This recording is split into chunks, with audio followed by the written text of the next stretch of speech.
Hi all, good evening ಎಲ್ರಿಗೂ. ಎಲ್ಲರೂ ಹೇಗಿದ್ದೀರಾ? Welcome and welcome back again to my channel. ನೀವೆಲ್ಲರೂ ಹುಷಾರಾಗಿದ್ದೀರಾ ಅಂತ ಹೇಳಿ ಭಾವಿಸ್ತೇನೆ. ಇದು ಸ್ವಲ್ಪ ದಿನ ಹಿಂದೆ ಶೂಟ್ ಮಾಡಿದಂಥ ವಿಡಿಯೋ ಆಯಿತಾ, ಬಟ್ ಎಲ್ಲ ಕ್ಲಿಪ್ಪಿಂಗ್ಸ್ ಆಚೆ ಈಚೆ ಮಿಕ್ಸ್ ಆಗಿದೆ. ಬೆಳಿಗ್ಗೆ ಇಲ್ಲಿ ಮಗು ಮಾವನೊಟ್ಟಿಗೆ ಇಟ್ಟು ನಾನು ಕಿಚನಿಗೆ ಹೋಗ್ತಾ ಇದ್ದೇನೆ. ಮಾವ ಕೂತ್ಕೊಂಡಿದ್ರಲ್ಲ, ಹಾಗೆ ಅವರ ಹತ್ರ ನೋಡ್ಕೊಳ್ಳಿಕ್ಕೆ ಅಂತ ಹೇಳಿ ಬಿಟ್ಟಿದ್ದೇನೆ. ಸೊ ಅವನು ಖುಷಿಯಿಂದ ಅವರೊಟ್ಟಿಗೆ ಆದರೆ ಸ್ವಲ್ಪ ಹೊತ್ತು ಖುಷಿಯಿಂದ ಆಟ ಆಡ್ತಾನೆ. ಮತ್ತು ನಮ್ಮ ಕೈಯಲ್ಲೆಲ್ಲ ಇರುವಾಗ ಮಾವನನ್ನು ನೋಡಿದರೆ ಕೂಡ ಅವನು ತುಂಬ ನಗಾಡ್ತಾ ಅಂದರೆ ಅವನೊಂದು ವೆಲ್ಕಮಿಂಗ್ ಫೇಸನ್ನು ತೋರಿಸ್ತಾನೆ. ಇಲ್ಲಿ ಇವನು ನಿನ್ನೆ ನನ್ನ ನೇಬರ್ ಮನೆಗೆ ಹೋಗುವಾಗ ಜಾರಿ ಬಿದ್ದಿದ್ದಾನೆ. ಜಾರಿ ಬಿದ್ದಾಗ ಸ್ವಲ್ಪ ಮಂಡಿ ಹತ್ರ ಒಂದು ಚಿಕ್ಕ ಗಾಯ, ಚಿಕ್ಕದಂದರೆ ತುಂಬ ಚಿಕ್ಕದಾಯ್ತಾ. ಮತ್ತು ಫಸ್ಟಿಗೆ ಸ್ವಲ್ಪ ಹೊತ್ತು ಅದನ್ನೇ ಹಿಡ್ಕೊಂಡು ಅದೇ ಒಂದು ದೊಡ್ಡ ದೇವರು ಅನ್ನೋ ರೀತಿಯಲ್ಲಿ ಪಾಸಿಬಲ್ ಆಗಿದ್ದರೆ ಕಾಲನ್ನು ತಲೆ ಮೇಲೆ ಇಡ್ತಿದ್ದಾದರೆ ಆಗೋದಿಲ್ಲ ಅಂತ ಹೇಳಿ ಇಡ್ಡಿಲ್ಲ ಅಷ್ಟೇ. ಅದೊಂದು ಗಾಯ ಇಟ್ಕೊಂಡು ರಾತ್ರಿ ತನಕ ಸ್ನಾನ ಮಾಡಲಿಕ್ಕೆ ನನ್ನ ಡ್ಯಾಡಿ ಜೊತೆಗೇ ಸ್ನಾನ ಮಾಡೋದು ಅಂತ ಹೇಳಿ ಕಾಯ್ತಾ ಇದ್ದ. ಹಾಗೆ ಸ್ನಾನ ಎಲ್ಲ ಆದ ನಂತರ ಬ್ಯಾಂಡೇಜ್ ನಾನು ಮತ್ತೆ ಹಸ್ಬೆಂಡ್ ಹತ್ರ ಹೇಳಿದೆ, ಒಂದು ಬ್ಯಾಂಡೇಡ್ ತಗೊಂಡು ಬನ್ನಿ ಅಂತ ಹೇಳಿ.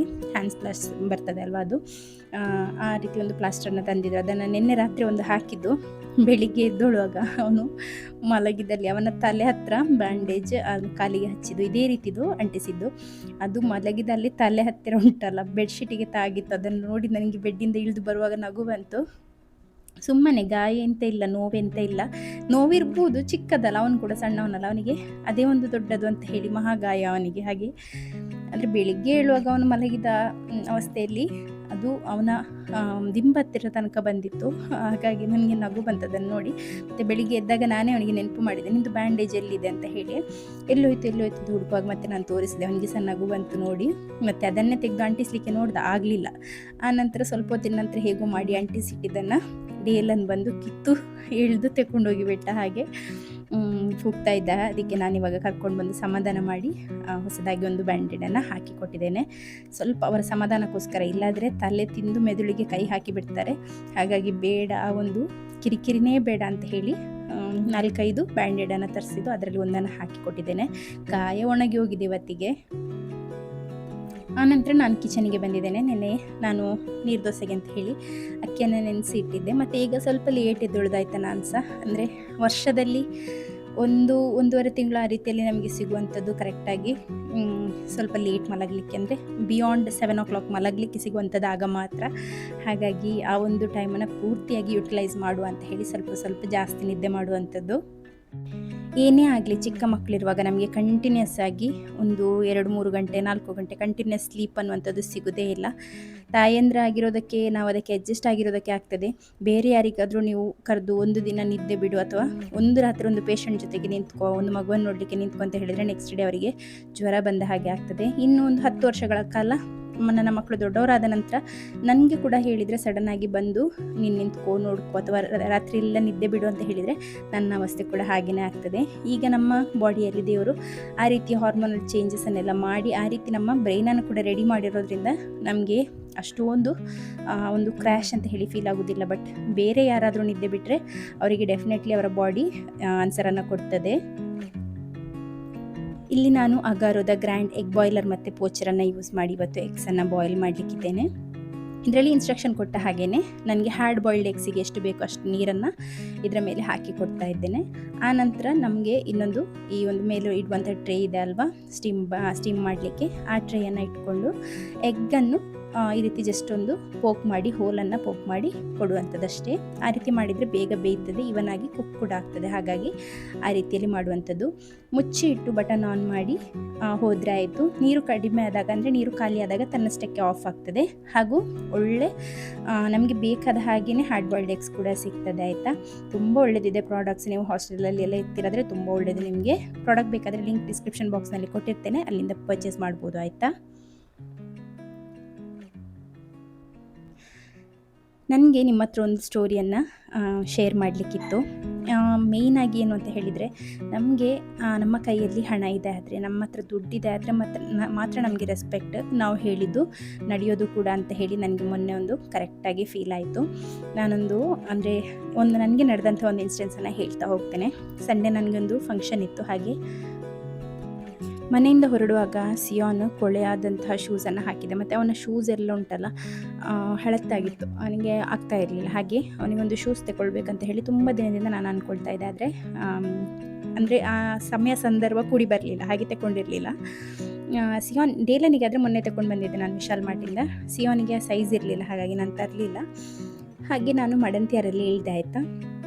ನಾನು ಆ ದಿನ ಮನೆಯಲ್ಲಿ ಈಗ ಹಾಕ್ತಾ ಇದ್ದೇನೆ ನೋಡಿ, ಚಪ್ಪಲ್ ಈಗ ಹಾಕಿದ್ದೆ ಅಲ್ವಾ, ನಾರ್ಮಲ್ ಅದೇ ಆರ್ಥೋ ಚಪ್ಪಲ್, ಅದನ್ನೇ ಹಾಕ್ಕೊಂಡಿದ್ದೆ. ಅದನ್ನು ಹಾಕ್ಕೊಂಡು ಸಿಂಪಲಾಗಿ ಒಂದು ಚೂಡಿದಾರ್, ನಾನು ಅದೇ ನನ್ನ ಮಗುವಿನ ನಾಮಕರಣಕ್ಕೆ ದಿನ ಹಾಕಿದ್ದೆಲ್ಲ ವೈಟ್ ಚೂಡಿದಾರ್, ಅದೇ ಚೂಡಿದಾರನ್ನು ಕೂಡ ಹಾಕಿದ್ದೆ. ನಾರ್ಮಲಾಗಿ ನಾನು ಎಲ್ಲಿ ಹೋದರೂ ತುಂಬ ಮೇಕಪ್ ಮಾಡುವಂಥದ್ದು, ತುಂಬ ಪಾಶ್ ಆಗಿ ಹೋಗುವಂಥದ್ದೆಲ್ಲ ನಂದಿಲ್ಲ ಆಯಿತಾ. ಅಂಥ ಫಂಕ್ಷನ್ ಎಲ್ಲ ಇದ್ದರೆ ಮಾತ್ರ ಹಾಗೆ ಹೋಗುವಂಥದ್ದು. ಹಾಗೆ ನನಗೆ ಮಡಂತಿಯರಲ್ಲಿ ಚಪ್ಪಲ್ ತಗೊಳ್ಳಿಕ್ಕಿತ್ತು. ಹಾಗೆ ನನ್ನ ಹಸ್ಬೆಂಡಿಗೆ ಪಾರ್ಕಿಂಗ್ ಕರೆಕ್ಟಾಗಿ ಅಂಗಡಿ ಹತ್ತಿರನೇ ಸಿಗದೇ ಇರೋದ್ರಿಂದ ಸ್ವಲ್ಪ ಹಿಂದೆ ನಿಲ್ಲಿಸಿದರು. ಹಾಗೆ ನಾನು ಕಾರಿಂದ ಇಳಿದು ಹೊರಗೆ ಬಂದು ಚಪ್ಪಲ್ ತಗೊಳ್ಳಿಕ್ಕೆ ಅಂತ ಹೇಳಿ ಅಂಗಡಿ ಒಳಗೆ ಹೋದೆ. ಅಂಗಡಿಗೆ ನಾನು ಸಿಯೋನನ್ನು ಕರ್ಕೊಂಡು ಹೋದೆ. ನಮ್ಮನ್ನಿಬ್ಬರನ್ನು ನೋಡುವಾಗ ನಾವು ಅಂದರೆ ಯಾವುದೋ ಒಂದು ಗುಡಿಸಲಿಂದ ಬಂದ ಹಾಗೆ ಕಾಣ್ತಾ ಇದ್ವಿ. ಯಾಕೆಂದರೆ ನನ್ನ ಮಗು ಕೂಡ ನಂದು ಕೂದಲೆಲ್ಲ ಎಳೆದು ಜುಟ್ಟಿಂದ ಫಂಕ್ಷನಿಗೆ ಹೋಗಲಿಕ್ಕೆ ಮುಂಚೆನೇ ಜುಟ್ಟಿಂದ ಹೊರಗೆ ತೆಗೆದಿದ್ದ. ಹಾಗೆ ಮಗುವನ್ನು ಹಸ್ಬೆಂಡ್ ಹತ್ರ ಕೊಟ್ಟು ನಾನು ಮತ್ತು ಸಿಯೋನ್ ಇಳಿದ್ವಿ. ಡೇಲನ್ ಹಿಂದೆ ಕಾರಲ್ಲಿ ಮಲಗಿದ್ದ. ಇಳಿದು ಹೋಗುವಾಗ ಸಿಯೋನ್ನ ಕಾಲು ನೋಡುವಾಗ ಫುಲ್ಲು ಕೊಳೆಯಾದಂತಹ ಶೂಸ್, ಆ ಶೂ ಹಾಕಿ ಎಲ್ಲಿ ಹೋಗ್ಲಿಕ್ಕೆ ಆಗೋದಿಲ್ಲ ಅಂತ ಒಂದು ಶೂ, ಹಳೆಯ ಶೂ. ಆನಂತರ ನನ್ನನ್ನು ನೋಡುವಾಗ ನಾನು ಕೂಡ ಈ ರೀತಿ ಸಿಂಪಲ್ ಚಪ್ಪಲ್ ಹಾಕಿ ಒಂದು ಚೂಡಿದಾರ್ ಹಾಕಿ ಕೈಯಲ್ಲಿ ನಾನು ಹಣ ಮತ್ತು ಖರ್ಚಿಪನ್ನು ಮುದ್ದೆ ಮಾಡಿ ಇಟ್ಕೊಂಡಿದ್ದೆ ಆಯಿತಾ. 100 2-3 ನೋಟೇನೋ ಕಾಣ್ತಿದ್ದೆ ಅಂಗಡಿಯವನಿಗೆ. ಆ ನಂತರ ಕೇಳಿ ಎಂತ ಆಯ್ತು ಅಂತ ಹೇಳಿ ನಾನು ಹೋಗಿ ಅವ್ರ ಹತ್ರ ಚಪ್ಪಲ್ ತೋರಿಸಿ ಇವನ ಸೈಜ್ ಅಂತೆಲ್ಲ ಕೇಳ್ತಾ ಇದ್ದೇನೆ. ಅವರು ಕಿವಿಗೆನೇ ಹಾಕ್ಕೊಳ್ತಾ ಇಲ್ಲ ಆಯಿತಾ. ಅಂದರೆ ಇಗ್ನೋರ್ ಮಾಡ್ತಿದ್ರು, ಟೋಟಲ್ ಇಗ್ನೋರ್ ಆಯಿತಾ. ನಾನು ಹೋದೆ, ಅಲ್ಲಿ ಹೊರಗಿದೆ ನೋಡಿ ಹೇಳಿದರು ನನಗೆ, ಅವರು ಒಳಗೆ ಕೂತ್ಕೊಂಡು. ಆಮೇಲೆ ನಾನು ಸೇಲಿಗೆ ಹಾಕಿದ್ದೆಲ್ಲ ಇರ್ತದೆ ಅಲ್ಲ, ಯಾವ ಅಂಗಡಿ ಅಂತ ನಾನು ಹೇಳೋದಿಲ್ಲ, ಅವರ ಬಿಸ್ನೆಸ್ಸಿಗೆ ಯಾಕೆ ಇದಾಗೋದು. ಹಾಗೆ ಸೇಲಿಗೆಲ್ಲ ಇರ್ತದಲ್ಲ, ಹಾಗೆ ಅದರಲ್ಲಿ ಹುಡುಕಿದೆ, ಅವನ ಸೈಜ್ ಇಲ್ಲ ಹೇಳಿದೆ. ಆಮೇಲೆ ಒಳಗೆ ಹೋಗಿ ಕೇಳುವಾಗ ನಾನು ಒಳಗೆ ಹೋಗಿ ಅಲ್ಲೆಲ್ಲ ಬೇರೆ ಬೇರೆ ಟೈಪಿದ್ದೆಲ್ಲ ಇಟ್ಟಿದ್ರು. ನಾವು ಹೊರಗೆ ನೋಡಿದೆ, ಸಿಯೋನ್ನ ಸೈಜ್ ಇರಲಿಲ್ಲ. ಮತ್ತು ನನಗೆ ಮಗುವಿಗೆ ಹಾಕಿ ಅವನಿಗೆ ತೆಗಿಲಿಕ್ಕೆ ಆಗಬೇಕು. ನನಗೆ ಪ್ರತಿ ಸಲ ಅವನ ಕೈ ಬಗ್ಗಿ ಅವನ ಕಾಲಿಗೆ ಹಾಕಿಸೋದು ತೆಗೆಯೋದು ನನಗೆ ಆಗೋದಿಲ್ಲ ಕೆಲಸ. ಹಾಗೆ ಆ ರೀತಿದನ್ನು ಹುಡುಕ್ತಾ ಇದ್ದೆ. ಹಾಗೆ ನಾನು ಅಲ್ಲಿ ಅಂಥದ್ದು ನನಗೆ ಬೇಕಾದಂಥದ್ದು ಹೊರಗೆ ಸೇಲಿಗೆ ಹಾಕಿದ್ರಲ್ಲಿ ಹಳತ್ತು ಕ್ಲಿಯರೆನ್ಸ್ ಸ್ಟಾಕಲ್ಲಿ ಇರಲಿಲ್ಲ ಅಂತ ಹೇಳಿ ನಾನು ಒಳಗೆ ಹೋಗಿ ಅಲ್ಲಿ ಚಪ್ಪಲೆಲ್ಲ ಇಟ್ಟಿದ್ರಲ್ಲ, ಅದರಲ್ಲಿ ಇದಕ್ಕೆ ಎಷ್ಟು ಅಂತೆಲ್ಲ ಕೇಳುವಾಗ ಉಂಟಲ್ಲ, ಅದೆಲ್ಲ ಕಾಸ್ಟ್ಲಿ ಬಿಡಿ ಅಂತ ಹೇಳಿದರು. ಅದೇ ನಮ್ಮ ಅಪಿಯರೆನ್ಸನ್ನು ನೋಡಿ ನಮ್ಮ ಹತ್ರ ಹಣ ಇದೆಯಾ ಇಲ್ವಾ ಅಂತ ಹೇಳಿ ಜನ ಜಡ್ಜ್ ಮಾಡ್ತಾರೆ. ಮತ್ತು ಹೆಚ್ಚಾಗಿ ನೋಡಿ, ಈಗ ತುಂಬ ಶ್ರೀಮಂತರಿರುವಾಗಿ, ನಾರ್ಮಲಾಗಿ ನಾನು ಹೇಳುವಂಥದ್ದು, ಶ್ರೀಮಂತರಿರುವವರು ನೋಡಲಿಕ್ಕೆ ಕೂಡ ಚೆಂದ ಇರ್ತಾರೆ, ಕಲ್ಲರ್ ಕೂಡ ಇರ್ತದೆ ಅವರಿಗೆ, ಒಳ್ಳೆ ಬಿಳಿ ಕಲ್ಲರ್ ಕೂಡ ಇರ್ತದೆ. ಹಾಗೆ ಸ್ಕಿನ್ ಡಾರ್ಕ್ ಆಗಿರೋದಿಲ್ಲ. ಇದು ಯೂನಿವರ್ಸಲ್ಲಿ ಎಲ್ಲ ಕಡೆ ಅಕ್ಸೆಪ್ಟ್ ಮಾಡಲೇಬೇಕಾಯ್ತಾ. ಹೆಚ್ಚಾಗಿ ಶ್ರೀಮಂತರು ಚೆಂದ ಇರ್ತಾರೆ ನೋಡಲಿಕ್ಕೆ, ಬಿಳಿಯಾಗಿರ್ತಾರೆ, ಒಳ್ಳೆ ಬ್ರ್ಯಾಂಡಿದು ಬಟ್ಟೆ ಹಾಕಿರ್ತಾರೆ, ಒಳ್ಳೆ ಚಪ್ಪಲ್ ಹಾಕಿರ್ತಾರೆ ಅಂತ ಹೇಳಿ. ಆದರೆ ಕೆಲವರು ಶ್ರೀಮಂತರು, ಅವರನ್ನು ನೋಡಿದರೆ ಶ್ರೀಮಂತರಂತ ಹೇಳಿ ಗೊತ್ತೇ ಆಗೋದಿಲ್ಲ, ಆ ರೀತಿಯಲ್ಲಿ ಕೂಡ ಇರ್ತಾರೆ. ಹಾಗೆ ನಾನು ಶ್ರೀಮಂತ ಅಂತ ಹೇಳೋದಲ್ಲ, ನಾನು ಅಂದರೆ ನಾರ್ಮಲ್ ಆಗಿ ಹೇಳುವಂಥದ್ದು ಅಷ್ಟೇ. ಕೆಲವೊಂದನ್ನು ನಾವು ಹಾರ್ಶ್ ರಿಯಾಲಿಟಿ ಬಟ್ ಎಕ್ಸೆಪ್ಟ್ ಮಾಡಲೇಬೇಕು. ಸೊ ಆ ರೀತಿ ನಾನು ಒಳಗೆ ಹೋದೆ ಆಯಿತಾ. ಒಳಗೆ ಹೋಗಿ ಇದಕ್ಕೆಷ್ಟು ಅಂತ ಕೇಳ್ತಾ ಇದ್ದೇನೆ. ಅವರಿಗೆ ಇಂಟ್ರೆಸ್ಟೇ ಇಲ್ಲ, ಸ್ವಲ್ಪ ಕೂಡ ಇಂಟ್ರೆಸ್ಟ್ ಇಲ್ಲ. ಅಂದರೆ ನನ್ನ ಕೈಯಲ್ಲಿ ನಾನು ಕರ್ಚೀಫು ಮತ್ತು ಮುದ್ದೆ ಮಾಡಿ ಇಟ್ಕೊಂಡದ್ದು, ನಮ್ಮ ಸಿಯೋನ್ ಕೂಡ ಚಲ್ಪಟಾಗಿದ್ದಾನೆ, ಅವನನ್ನು ಇಟ್ಕೊಂಡು ಹೋಗಿದ್ದೆ ಅಲ್ಲ. ಅಂದರೆ ಇವರಂಥ ಹೈ ಕ್ಲಾಸ್ ಅವ್ರು ಅಲ್ಲ ಅಂತ ಹೇಳಿ ಅವರು ಆಗನೇ ಡಿಸೈಡ್ ಮಾಡಿದರು. ಹಾಗಾಗಿ ನಾನು ಇದಕ್ಕೆಷ್ಟು ಅಣ್ಣ ಹೇಳಿ ಅಂತ ಕೇಳ್ತಾ ಇದ್ದೇನೆ. ಅವರು ಅದೆಲ್ಲ 600, ಅದು ಜಾಸ್ತಿ ಇದ್ದು ಮೇಡಮ್, 450, 600 ಅದೆಲ್ಲ ಇದೆ, 680, 675 ಆ ರೀತಿ ಹೇಳಲಿಕ್ಕೆ ಸ್ಟಾರ್ಟ್ ಮಾಡಿದರು. ಅದು ಬಿಡಿ, ನೀವು ಹೊರಗೆ ನೋಡಿ ಅಂತ ಹೇಳಿದರು ನನಗೆ ಒಮ್ಮೆ. ಆಗ ನನಗೆ ಒಮ್ಮೆ ಹೇಳುವಂತ ಆಯಿತು, ನಿಮಗೆ ಮನಸ್ಸಿದ್ರೆ ತೋರಿಸಿ, ಇಲ್ಲದ್ರೆ ಬಿಡಿ. ನನಗೆ ಅಂದರೆ ಪಾರ್ಕಿಂಗ್ ಕೂಡ ಇಲ್ಲ, ಈಗ ಮಡಂತಿಯಲ್ಲಿ ಎಲ್ಲ ಅಲ್ಲಲ್ಲಿ ಅಗ್ದು ಹಾಕಿರೋದ್ರಿಂದ ಪಾರ್ಕಿಂಗ್ ಕೂಡ ಇಲ್ಲ. ಮತ್ತು ನನಗೆ ಫಂಕ್ಷನಿಗೆ ಹೋಗಲಿಕ್ಕೆ ಲೇಟ್ ಆಗ್ತಾಯಿತ್ತು. ಹಾಗಾಗಿ ಇನ್ನು ಇವರ ಹತ್ರ ಎಂತ ಅಂತ ಕೇಳೋದು ಅಂತ ಹೇಳಿ ಅಲ್ಲಿ ಇದು ಅಂದರೆ ಇಟ್ಟ ಡಿಸೈನಲ್ಲೇ ನಾನು ಕೇಳ್ತಾ ಇದ್ದೆ, ಈ ರೀತಿದಾಗಬೇಕು ನನಗೆ, ಮಗುವಿಗೆ ಇದು ಮಾಡಬೇಕು ಅಂತ ಹೇಳಿ. ಯೂಶ್ವಲಿ ಚಪ್ಪಲ್ ಅಂಗಡಿಯವರು ಮಕ್ಕಳಿಗೆ ಹಾಕಿಸಿ ತೋರಿಸ್ತಾರೆ ಆಯಿತಾ. ನಾನು ಸ್ಟೂಲಲ್ಲಿ ಕೂತ್ಕೊಂಡಿದ್ದೆ, ಸ್ವಲ್ಪ ಸೈಡಿಗೆ ಕೂತ್ಕೊಳ್ಳಿ ಹೇಳಿದರು. ಮತ್ತು ನಾನು ಎದ್ದು ನಿಂತ್ಕೊಂಡೆ, ನಾನು ಕೂತ್ಕೊಳ್ಳೇ ಇಲ್ಲ. ಆನಂತರ ನಾನೇ ಬಗ್ಗಿ ಸಿಯೋನಿಗೆ ಹಾಕ್ತಾ ಇದ್ದೆ.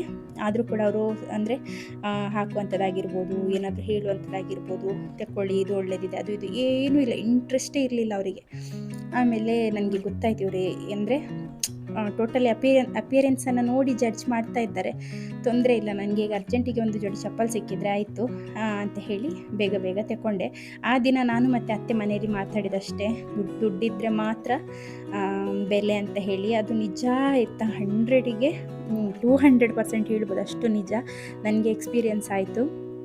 ಅಂದರೆ ಆ ದಿನ ಅಷ್ಟೇ ಮಾತಾಡಿದಷ್ಟೇ. ನಾನು ಬಂದು ಕಾರಲ್ಲಿ ಹಿಂದೆ ಕೂತ್ಕೊಂಡ ಕೂಡಲೇ ನಾನು ಹಸ್ಬೆಂಡಿಗೆ ಕೂಡ ಹೇಳಿದೆ, ನೋಡಿ ಈ ರೀತಿಯಲ್ಲಿ ಆಯಿತು ಅಂತ ಹೇಳಿ. ಮತ್ತೆ ಯಾವಾಗ ಅದು ಚೇಂಜ್ ಆಯಿತು ಅಂತ ಹೇಳ್ತೇನೆ ನೋಡಿ. ನನಗೆ ಚಪ್ಪಲೇ ಸರಿ ತೋರಿಸ್ತಾ ಇರಲಿಲ್ಲ ಅವ್ರು, ಆಯಿತಾ. ನನ್ನನ್ನು ನೋಡಿ ನಾನು ತುಂಬ ಬಡವ ಅಂತ ಹೇಳಿ ನನಗೆ ಕಡಿಮೆದಲ್ಲಿ ನೋಡಿ, ಕ್ಲಿಯರೆನ್ಸಲ್ಲಿ ನೋಡಿ ಹಾಗೆದಿಲ್ಲ ಅಂತೆಲ್ಲ ಹೇಳ್ತಾ ಇದ್ದವರು. ನನ್ನ ಹಸ್ಬೆಂಡ್ ಸ್ವಲ್ಪ ಮುಂದೆ ತಂದಿಟ್ಟರು ಕಾರು. ಆಮೇಲೆ ನಾನು ಹೋಗಿ, ಅಂದರೆ ಮುಂದೆ ತಂದಿಟ್ಟಾಗ ಹಾರ್ನ್ ಮಾಡಿದಾಗ ಆಯಿತು, ನಾನು ಅದಕ್ಕೆ ಹೊರಗೆ ಹೋಗಿ ಕೇಳಿದೆ ಎಂತ ಅಂತ ಹೇಳಿ. ನಮ್ಮ ಕಾರ್ ನೋಡಿ ನಮಗೆ ಕಾರಿದೆ, ನಾನು ಕಾರಲ್ಲಿ ಬಂದಿದ್ದೇನೆ ಅಂತ ಹೇಳಿ ಗೊತ್ತಾದ ಕೂಡಲೇ ಅವರು ಕೂತ್ಕೊಂಡ ಪ್ಲೇಸಿಂದ ಬಂದು ನಮ್ಮ ಸಿಯೋನಿಗೆ ಒಳಗೆ ಹೋಗಿ ಬಾಕ್ಸಿಂದ ಕೆಲವೊಂದು ಟೈಪಿದು ಚಪ್ಪಲನ್ನು ತಂದು ಕಾಲಿಗೆ ಹಾಕಿಸಿ, ಇದು ನೋಡಿ ಮೇಡಮ್, ಅಷ್ಟು ತನಕ ಮೇಡಮ್ ಅಂತ ಕೂಡ ಕರೀಲಿಲ್ಲ ನನಗೆ. ಅದಾದ ನಂತರ ಇದು ನೋಡಿ ಮೇಡಮ್, ಇದು ಚೆನ್ನಾಗಿ ಬರ್ತದೆ, ಇದು ಮಳೆಗೆ ಕೂಡ ಹಾಕ್ಬೋದು, ಇದು ನೋಡಿ ಈ ರೀತಿ ಶೂಸ್ ಮಕ್ಕಳಿಗೆ ಹಾಕಿ ತೆಗಿಬೋದು ಅಂತ ಹೇಳಿ ಸಡನ್ನಾಗಿ ಚೇಂಜ್ ಆಯಿತು ಅವರ ಬಿಹೇವಿಯರಲ್ಲಿ. ಜಸ್ಟ್ ನಮ್ಮ ಒಂದು ಆಟಿಗ ಕಾರ್ ನೋಡಿದ ಕೂಡಲೇ ಅಲ್ಲಿ ಅವರು ಜಡ್ಜ್ ಮಾಡಿದರು, ಇವರು ಶ್ರೀಮಂತರು, ಇವರ ಹತ್ರ ಹಣ ಇದೆ, ಪರವಾಗಿಲ್ಲ ಅಂತ ಹೇಳಿ. ಹಾಗೆ ನನಗೆ ಆ ರೀತಿ ಮಾಡಿದವರು, ನಾನು ಎಜುಕೇಟೆಡ್, ಹಣ ಇಲ್ಲದೆ ಇರ್ಬೋದು, ಆದರೆ ನನಗೆ ಎಜುಕೇಷನ್ ಇದೆ, ನಾಲೆಜ್ ಇದೆ. ಆದರೆ ಇನ್ನೂ ಕೂಡ ಕೆಲವರು ಇದ್ದಾರೆ ಡೈಲಿ ವೇಜಸ್ಸಿನ ಕೆಲಸ ಮಾಡುವವರು, ಡೈಲಿ ಲೇಬರರ್ಸ್, ಬಡವರು, ಅಂಥವರೆಲ್ಲ ಹೋದರೆ ಅವರು ಯಾವ ರೀತಿಯಲ್ಲಿ ಟ್ರೀಟ್ ಮಾಡ್ಬೋದಲ್ವ. ಕಸ್ಟಮರ್ಸ್ ಅಂತ ಹೇಳಿದರೆ ಕಾಲ್ಮುಟ್ಟಿ ಹಾಕಬೇಕಂತಲೇ ನಾನು ಹೇಳಲ್ಲ. ನಾನು ಕೂಡ ಯಾರಿಗೂ ಚಪ್ಪಲ್ ಅಂಗಡಿಯಲ್ಲಿ ಚಪ್ಪಲ್ ಹಾಕಿಸ್ಲಿಕ್ಕೆಲ್ಲ ಬಿಡೋದಿಲ್ಲ. ನನ್ನ ಚಪ್ಪಲ್ ನಾನೇ ಹಾಕುವಂಥದ್ದು. ನನಗೆ ಜಾಸ್ತಿ ಟೈಮ್ ಕೂಡ ಹಿಡಿಯೋದಿಲ್ಲ, ಯಾಕೆಂದರೆ ನನ್ನ ಸೈಜಿದು ಚಪ್ಪಲ್ ಕೂಡ ಸಿಗೋದಿಲ್ಲ. ಸಿಕ್ಕಿದ್ರೆ ನನಗೆ ಎಲ್ಲ ಟೈಪಿದು ಇಷ್ಟ ಕೂಡ ಆಗೋದಿಲ್ಲ. ಹಾಗಾಗಿ ನಾನು ಹಾಕಿದೇ ಟೈಪಿದು ಚಪ್ಪಲನ್ನು ಹಾಕುವಂಥದ್ದು. ಆದರೂ ಕೂಡ ನನ್ನ ಚಪ್ಪಲ್, ನನ್ನ ಅಪಿಯರೆನ್ಸನ್ನೆಲ್ಲ ನೋಡಿ ಒಂದೇ ಕ್ಷಣದಲ್ಲಿ ಅವರು ಡಿಸೈಡ್ ಮಾಡಿದರು, ಇವರಿಗೆ ಅಫೋರ್ಡ್ ಮಾಡಲಿಕ್ಕೆ ಆಗೋದಿಲ್ಲ, ಹಾಗಾಗಿ ಇವರಿಗೆ ಎಂತ ತೋರಿಸೋದು ಅಂತ ಹೇಳಿ ಅಲ್ವಾ. ಹಾಗಾದರೆ ನನಗೆ ಹಾಗೆ ಮಾಡಿದಾಗ, ಅದು ಕೂಡ ನಾನು ಸ್ವಲ್ಪ ಯಂಗಿದ್ದೇನೆ, ನನಗೆ ಹಾಗೆ ಮಾಡಿದಾಗ ಸ್ವಲ್ಪ ಪ್ರಾಯದವರು, ಈಗ ಒಂದು ಅಜ್ಜಂದಿರೆಲ್ಲ ಕರ್ಕೊಂಡು ಮೊಮ್ಮಕ್ಕಳನ್ನು ಕರ್ಕೊಂಡೆಲ್ಲ ಹೋದರೆ ಅವರಿಗೆ ಯಾವ ರೀತಿಯಲ್ಲಿ ಟ್ರೀಟ್ ಮಾಡ್ಬೋದು. ಏನೇ ಆಗಲಿ, ಅವ್ರು ಮಾಡಿದ್ದು ತಪ್ಪು ಇರ್ಬೋದು, ಸರಿ ಕೂಡ ಇರ್ಬೋದು, ಅದು ನನಗೆ ಗೊತ್ತಿಲ್ಲ. ಆದರೆ ಏನೇ ಆಗಲಿ, ನೀವು ಎಲ್ರಿಗೂ ನಾನು ಹೇಳುವಂಥದ್ದು, ಬಡವಾಗಿ ಹುಟ್ಟಿದ್ರೂ ಪರವಾಗಿಲ್ಲ, ಬಡವಾಗಿ ಸಾಯಬಾರ್ದು. ಅದು ನೀವು ಹೇಗಾದರೂ ಮಾಡಿ ಕೈಕಾಲು ಬಡ್ಕೊಂಡಾದರೂ ನೀವು ಹಣ ಮಾಡಲಿಕ್ಕೆ ನೋಡಿ, ಆಯಿತಾ. ಸ್ವಲ್ಪನಾದರೂ ನಿಮಗೆ ನೀವು ಹಣವನ್ನು ಸಂಪಾದಿಸಲೇಬೇಕು, ಆಗ ಮಾತ್ರ ನಿಮಗೆ ರೆಸ್ಪೆಕ್ಟ್. ಅದು ನನಗೆ ತುಂಬ ಚೆನ್ನಾಗಿ ಅರ್ಥ ಆಗಿತ್ತು. ಅದು ಈಗ ಫ್ಯಾಮಿಲಿಯಲ್ಲೇ ನಿಮಗೆ ರೆಸ್ಪೆಕ್ಟ್ ಆಗಿರ್ಬೋದು, ಅಥವಾ ಫ್ರೆಂಡ್ ಸರ್ಕಲಲ್ಲಿ, ಸಮಾಜದಲ್ಲಿ, ಎಲ್ಲಿ ಕೂಡ ನಿಮಗೆ ಹಣ ಇದ್ದರೆ ಮಾತ್ರ ರೆಸ್ಪೆಕ್ಟ್. ಹಣ ಇದ್ದವರು ಯಾರಾದರೂ ಬಂದರೆ, ಒಂದು ಫಂಕ್ಷನಿಗೆ ಬಂದರೆ ಹೇಗೆ ಮುಂದೆ ಹೋಗಿ ಕೈ ಕೊಟ್ಟು ಹ್ಯಾಂಡ್ ಶೇಕ್ ಮಾಡಿ ಬಗ್ಗಿ ಅವರನ್ನು ಹೇಗೆ ವೆಲ್ಕಮ್ ಮಾಡಿ ಕರ್ಕೊಂಡು ಬರ್ತಾರೆ, ಯಾಕೆ ಅವರು ಶ್ರೀಮಂತರು, ಅವ್ರ ಹತ್ರ ಹಣ ಇದೆ ಅಂತ ಹೇಳಿ. ಅದೇ ಬಡವ ಬಂದರೆ ಯಾರು ಹೋಗ್ತಾರೆ ಮುಂದೆ ಕೈ ಕೊಟ್ಟು ವಿಶ್ ಮಾಡುವಂಥದ್ದು, ಕರೆಯುವಂಥದ್ದು ಅಪರೂಪ ನೋಡಲಿಕ್ಕೆ ಸಿಗುವಂಥದ್ದಲ್ವ. ನೀವು ಅಗ್ರಿ ಮಾಡ್ತೀರಾದರೆ ನನಗೆ ಹೇಳಿ. ಈ ರೀತಿ ಒಂದು ಎಕ್ಸ್ಪೀರಿಯೆನ್ಸ್ ಆಯಿತು ಅಂತ ಹೇಳಿ ನಿಮ್ಮ ಜೊತೆ ಶೇರ್ ಮಾಡುವಂಥ ಈ ವಿಡಿಯೋದಲ್ಲಿ ಶೇರ್ ಮಾಡ್ತಾ ಇದ್ದೆ. ಈ ಕ್ಲಿಪ್ಪಿಂಗನ್ನು ನಾನು ಸಿಯೋನ್ನ ಬರ್ಡೇ ದಿನ ಸಂಜೆ ತಗೊಂಡಂಥದ್ದು. ಹಸ್ಬೆಂಡ್ ಹೇಳಿದ್ರು ಅವನ ಬರ್ಡೇನ ಮಾಡುವ, ಫ್ರೆಂಡ್ಸನ್ನು ಕರೀತೇನೆ ಅಂತ ಹೇಳಿ. ಹಾಗೆ ನಾನಿಲ್ಲಿ ಅನ್ನಕ್ಕೆ ಅಕ್ಕಿ ಹಾಕಬೇಕು, ನಮಗೆ ಅವತ್ತು ಅಷ್ಟು ಅನ್ನ ಇರಲಿಲ್ಲ. ಹಾಗೆ ನಾನೊಂದು ಸೇರು ಅಕ್ಕಿಗೆ ನೀರನ್ನು ತಗೊಂಡೋಗಿ ಅನ್ನ ಮಾಡಲಿಕ್ಕೆ ಅಂತ ಹೇಳಿ, ಒಲೆಗೆ ಬೆಂಕಿ ಮಾಡಲಿಕ್ಕೆ ಅಂತ ಹೇಳಿ ಬಂದಿದ್ದೇನೆ. ಈ ಒಂದು ಬ್ಲಾಗಲ್ಲಿ ಇದು ತುಂಬ ಲೆಂಗ್ತಿ ಇದೆ, ಆ ದಿನದ್ದು ನಾನೇನೆಲ್ಲ ಅಡುಗೆ ಮಾಡಿದ್ದೆ ಅಂತ ಹೇಳಿ ತೋರಿಸ್ತೇನೆ. ಸೊ ಅದರದ್ದು ಅಂದರೆ ಜಟ್ಪಟ್ ಅಡುಗೆ ಆಯಿತಾ ನಂದು ಆ ದಿನ. ಮಳೆ ಕೂಡ ಬಂದಿತ್ತು, ಹಾಗಾಗಿ ಏನೆಲ್ಲ ಮಾಡಿದ್ದೆ ಅಂತ ಹೇಳಿ ನೆಕ್ಸ್ಟ್ ಬ್ಲಾಗಲ್ಲಿ ಶೇರ್ ಮಾಡ್ತೇನೆ. ನಿಮಗೆ ಈ ಟಾಪಿಕಲ್ಲಿ ಏನಾದರೂ ಕಾಮೆಂಟ್ ಮಾಡಲಿಕ್ಕಿದ್ರೆ, ನಿಮಗೆ ಯಾವ ರೀತಿ ಎಕ್ಸ್ಪೀರಿಯೆನ್ಸ್ ಆಗಿದೆ ಕಾಮೆಂಟನ್ನು ಮಾಡಿ, ಆಯಿತಾ. ವಿಡಿಯೋ ಇಷ್ಟ ಆದರೆ ಲೈಕ್ ಮಾಡೋದನ್ನು ಮರಿಬೇಡಿ. ಹಾಗೂ ಇದುವರೆಗೆ ಸಬ್ಸ್ಕ್ರೈಬ್ ಆಗೋರು ಸಬ್ಸ್ಕ್ರೈಬ್ ಆಗಿ, ನನ್ನ ಆನ್ಲೈನ್ ಸ್ಟೋರನ್ನು ಕೂಡ ಚೆಕ್ ಮಾಡಿ ನೋಡಿ. ಡಿಸ್ಕ್ರಿಪ್ಷನಲ್ಲಿ ನಂಬರ್ ಇರ್ತದೆ, ವಾಟ್ಸಪ್ ನಂಬರ್.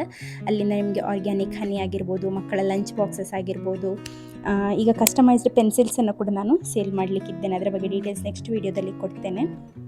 ಆನಂತರ ಗೋಂದ್ ಆಗಿರ್ಬೋದು ಎಲ್ಲದನ್ನು ಪರ್ಚೇಸ್ ಮಾಡಲಿಕ್ಕಿದ್ರೆ ವಾಟ್ಸಪ್ ಮಾಡಿ, ಆಯಿತಾ. Thank you so much for watching. Bye.